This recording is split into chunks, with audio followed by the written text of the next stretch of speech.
dia. A gente inicia o terceiro dia das Safras AgriWeek, hoje o dia dedicado ao mercado de carnes, ao complexo carnes e também ao milho. E o nosso convidado para a conversa inicial é o presidente da Associação Brasileira de Proteína Animal, a BPA, o senhor Ricardo Santin.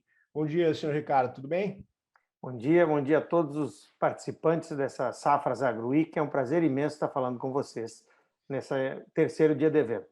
Tá certo. Doutor Ricardo, para iniciar a nossa conversa, uma retrospectiva desse início de ano mostra o maior consumo de carne de frango.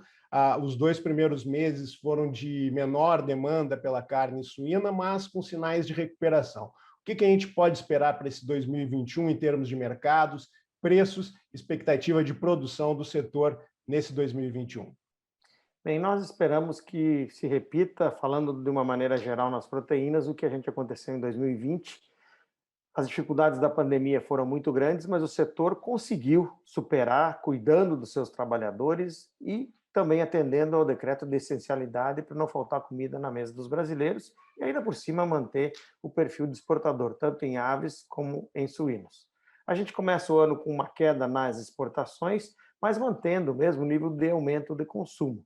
Claro que há efeitos que a gente vê da própria economia, o recrudescimento da pandemia e assim por diante, mas a gente vê que o frango conseguiu se consolidar como a proteína mais consumida nesse período da pandemia, especialmente substituindo a carne bovina, e deve seguir bem. A retomada deve ser mais forte a partir do segundo semestre, e no caso da carne suína, ele deve manter esse perfil. Quebramos aquela barreira histórica de 1 milhão de toneladas de exportação, quebramos a casa dos 4 milhões e 200 mil toneladas e deve seguir também num crescimento agora um pouco mais moderado, mas há sim demanda. O perfil do mercado global, ele é demandante, e quando a gente olha os nossos concorrentes, especialmente Estados Unidos, Europa e Tailândia, a velocidade de retorno do Brasil deve ser maior do que os nossos concorrentes, e aí a gente, quando analisa a nossa previsão, vê que deve ser um ano melhor. Doutor Ricardo, esse quadro no cenário econômico, a gente inicia 2021 diante de uma perspectiva de aumento na inflação, uma alta nos custos com combustíveis, a todo um cenário econômico de incertezas. De que forma isso pode impactar no setor de carne suína e também de carne de frango? Ele já vem impactando como um todo. Nós temos um aumento dos custos de produção que são absolutamente estratosféricos. A gente, como todas as atividades, tem aumento de custo de papelão, de plástico, de combustível e tudo mais, só que nós temos um aumento muito grande do custo de produção quando falamos em milho e farelo de soja. O preço do custo do milho hoje andando na casa acima de 80, farelo de soja também, então isso impacta demasiadamente e vai ter que fazer que haja um repasse. Ele já está vindo, esse processo já está acontecendo em algumas indústrias, e também vai ter um próprio reflexo de diminuição na produção, talvez. Por quê? Porque o prejuízo que pode estar dando em alguns casos, isso depende muito das empresas, do mix de produção, do mix de exportação que elas têm, mas de fato o custo pressiona todo o setor. Então a gente vê que isso vai ser um primeiro semestre de um pouco mais de dificuldades para o setor. Claro, lembrando sempre que quando tratamos das proteínas, especialmente a de frango, a de ovos, e aí também posso incluir a suína, elas são as proteínas mais acessíveis, né?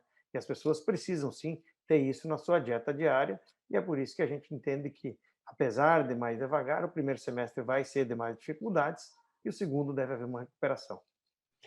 A questão dos custos de produção, ela vem centralizando a discussão no setor de carnes. O custo bem elevado, a gente nota isso tanto para o frango quanto para a carne suína.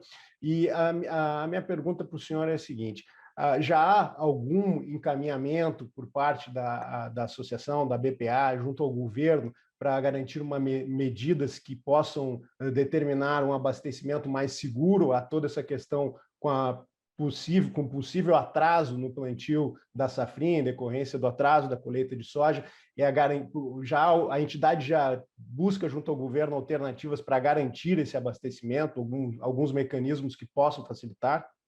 Sim, a ABPA tem trabalhado desde o ano passado com o Ministério da Agricultura, buscando ter essa garantia. E recebemos da ministra Tereza Cristina a garantia que não vai faltar milho. Os preços são elevados, sim, mas não há falta de volume de milho para atender a demanda das indústrias de transformação e processamento. Lógico, nós solicitamos sim algumas alternativas, que é a facilitação da importação de algumas organismos geneticamente modificados dos Estados Unidos, ou seja, que seja submetido para utilização somente para a ração animal, então nenhum perigo de ter problema de meio ambiente. Nós solicitamos a diminuição do PIS/COFINS para importação, para aquelas empresas que são estritamente do mercado interno e não têm a maneira de fazer com drawback essa importação. Facilitar as importações e o fluxo de importação que vem do Paraguai e da Argentina são temas que nós colocamos e, principalmente, temos insistido muito com a ministra Tereza Cristina que tem um sistema de informação das exportações antecipadas, a semelhança do que tem nos Estados Unidos, do que tem no Canadá e em outros países do mundo. Se você está vendendo milho da safra de 2021, 2022, já antecipadamente, isso tem que ser informado. Não é um registro, não é licença e não passa na nossa cabeça controle de exportação, mas sim para que o setor possa, tendo informações fidedignas do volume de exportação, poder se adiantar nas compras na cadeia, inclusive para dar mais sustentabilidade e animar o produtor a plantar cada vez mais. Além disso, como alternativa, temos ajudado o ex-presidente e presidente do nosso conselho, Francisco Turra, está trabalhando no incentivo do plantio de cereais de inverno, para ter cereais substitutivos, que a Embrapa trabalhe novas cultivares que possam ter mais energia e possam agregar isso como alternativa. E são esses os temas que a gente busca, além de ter mais dinheiro no Plano Safra para armazenagem e construção de capacidade de armazenamento. Doutor Ricardo, a questão agora voltando aos embarques, né? O senhor já colocou que os embarques começaram num ritmo lento. O senhor acredita que a partir de agora a gente vai recuperar essas exportações? As perspectivas são positivas para esse ano?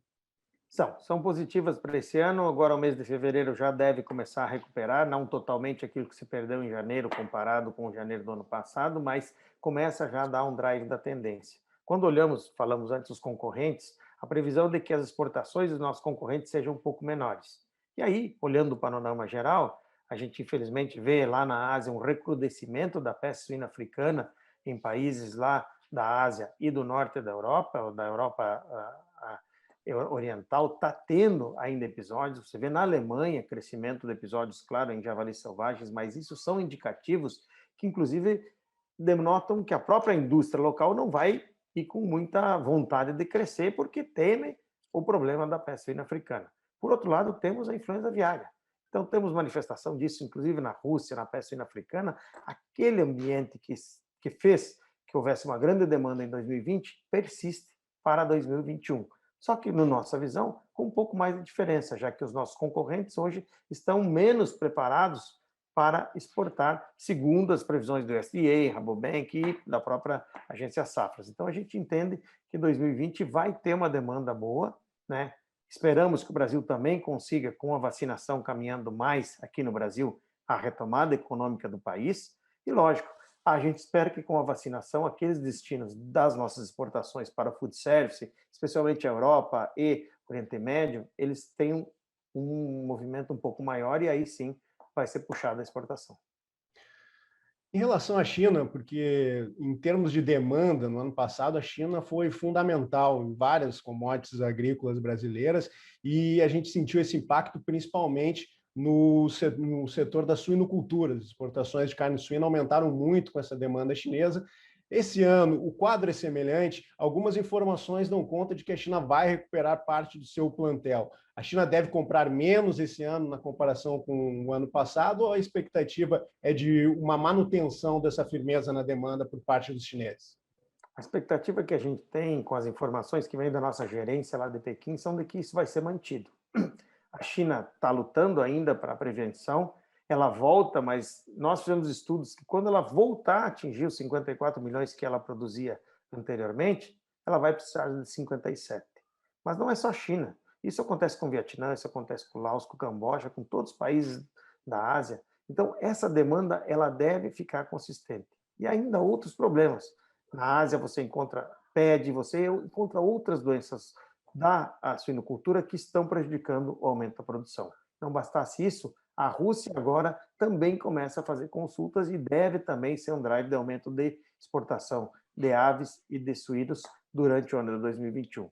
Então, com esses elementos, a gente entende que a exportação desse ano deve ter um crescimento não tão acentuado como foi em 2020, mas mantém sim os patamares de venda e talvez com pequenos crescimentos.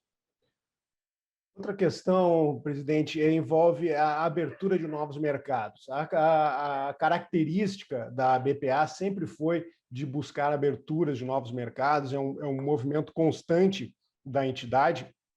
Eu gostaria que o senhor colocasse para nós, para quem está acompanhando o evento, qual é a expectativa em relação a novos mercados, tanto no frango como na carne suína, ao longo desse 2021.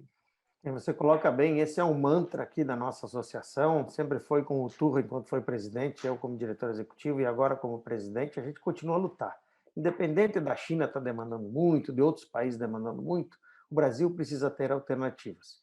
Foi assim com o frango e construímos a estabilidade do frango com mais de 145, 150 mercados no mundo e agora estamos trabalhando com os suínos. Mesmo que tenha a China demandando, a gente está buscando a abertura do Canadá, que está muito próxima, segundo as informações do governo brasileiro. Nós conseguimos abrir o Camboja para carne suína, estamos trabalhando outros mercados e alguns deles não só a abertura. A própria, digamos assim, declaração dos estados do Rio Grande do Sul e Paraná livre de febre aftosa vai influenciar na ampliação dos produtos que poderão ser vendidos para o Japão, os produtos que poderão ser vendidos para a própria China continental. Carne com osso, miúdos desses estados do Rio Grande do Sul e Paraná, já que Santa Catarina já vende. Então, nós trabalhamos muito. No caso de aves, estamos trabalhando na busca do mercado de Taiwan, estamos com o painel contra a Indonésia, infelizmente nós vencemos e não foi implementado, mas vamos continuar a agir, buscando todos os mercados, Bangladesh e outros mercados alternativos. Claro que no caso de frango, já não são muitos os mercados que a gente pode atuar, mas estamos sim trabalhando, entrando com painéis e buscando, acima de tudo, qualificar as vendas, para que você possa ter o ovo, o frango e o suíno, alternativas de venda e, inclusive, de negócios.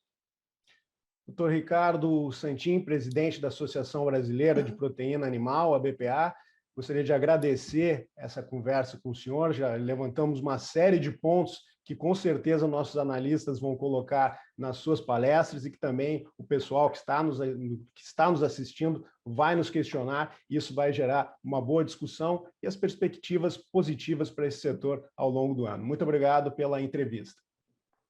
Muito obrigado. Eu queria parabenizar a Safras, que é uma das melhores agências do Brasil, pelas suas análises, pelo seu trabalho com fundamento, e estamos à disposição sempre para participar, para dar informações, e acreditamos sim que nós, na avicultura e na suinocultura, vamos seguir um ano positivo, com as dificuldades que tivemos, elas persistem, a pandemia ela traz uma série de dificuldades, repito, mas o setor conseguiu ser vencedor e vai continuar, levando ao produtor. Hoje é um desafio do custo de produção, mas eu tenho certeza que isso vai ser adequado aí com a nova safra, com a entrada da safrinha, e aí a gente vai estabelecer novos patamares de equilíbrio para toda a cadeia de produção. Muito obrigado, um bom evento, sorte para todos e que Deus proteja as famílias. Tá certo. Muito obrigado, doutor.